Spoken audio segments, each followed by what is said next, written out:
we all remember the Xbox 360, a vastly better console than its successor. But as much as we remember that, we can probably equally recall the flop of Microsoft's attempt at trying to recreate the Nintendo console of the time, the Wii. The Kinect was a massive failure. It didn't work really at all. However, you wouldn't have known that because of their misleading marketing. They had a virtual boy, they had virtual pets, they made it look like VR before it was even thought of, other than Nintendo's attempt at virtual reality in the Virtual Boy. But, like the Kinect, they were both terrible. The Kinect's only success, which was most important to Xbox at the time, was getting people to buy it. I mean, my dumb butt had one. From the looks of it, Microsoft pulled off one of the greatest acts of bullshitting ever seen by a video game company at the time. Now, bullshitting is a curious art form for sure. As a society, we deal with it a lot from many different sources. People give us bullshit, friends and family, and the news too. This can really be seen in recent times as the news paints a picture of the Black Lives Matter movement being that of violence and rioting rather than the actual protesters working their asses off. Sad part is, a lot of us fall for it. However, what really is bullshit? How do we define a word that can be used in such a large context? Henry G. Frankfurt wrote a book on this subject that I read recently. It was his thoughts on the word and the information he could gather on it by comparing it to other words such as humbug and bull, taking into account phrases such as the bull session, shooting the bull, and hot air.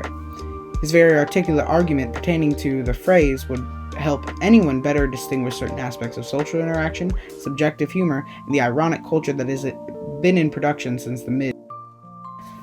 But the main point of the book is not these miniature subjects. No. You see, as you get further into the book, Frankfurt figures that while bullshit is a misrepresentation of fact, it is not necessarily a lie.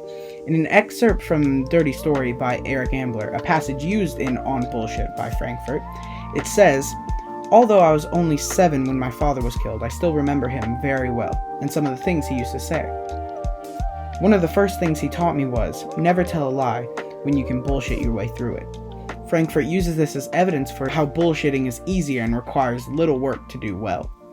He continues this further by saying that while lying requires an understanding of the truth and a purposeful attempt at trying to mislead people from that truth, bullshit requires none of that and is more equivalent to the phrase hot air than that of a lie.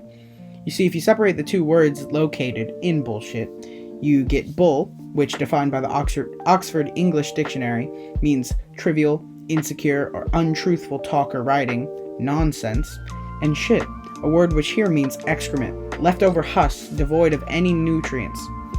No work put into how it looks or how it's shaped, or anything about its existence, and that's the point. You see, the difference between a liar and a bullshitter is lies take a certain formation of misconstruing the truth for a purpose, but a bullshitter could care less about what's coming out of their mouth. Like hot air or excrement, there's nothing in what the bullshitter is saying that has any value, no sort of conversational nutrients that you can absorb. If you ever have the time to go back and watch some of the marketing for the Xbox Kinect, you'll see their empty promises and hollow words, and maybe you'll recognize some of the telltale signs of bullshit that I have outlined today. I'd like to close with an excerpt from the end of the book. Bullshit is unavoidable whenever circumstances require someone to talk without knowing what he is talking about.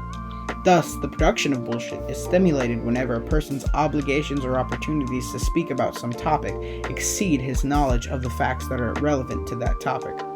Rather than seeking primarily to arrive at accurate representations of a common world, the individual turns towards trying to provide honest representations of himself. Convinced that reality has no inherent nature, which he might hope to identify as the truth about things, he devotes himself to being true to his own nature. Facts about ourselves are not peculiarly solid and resistant to skeptical disillusion. Our natures are, indeed, elusively insubstantial, notoriously less stable and less inherent than the natures of other things. And insofar as this is the case, sincerity itself is bullshit.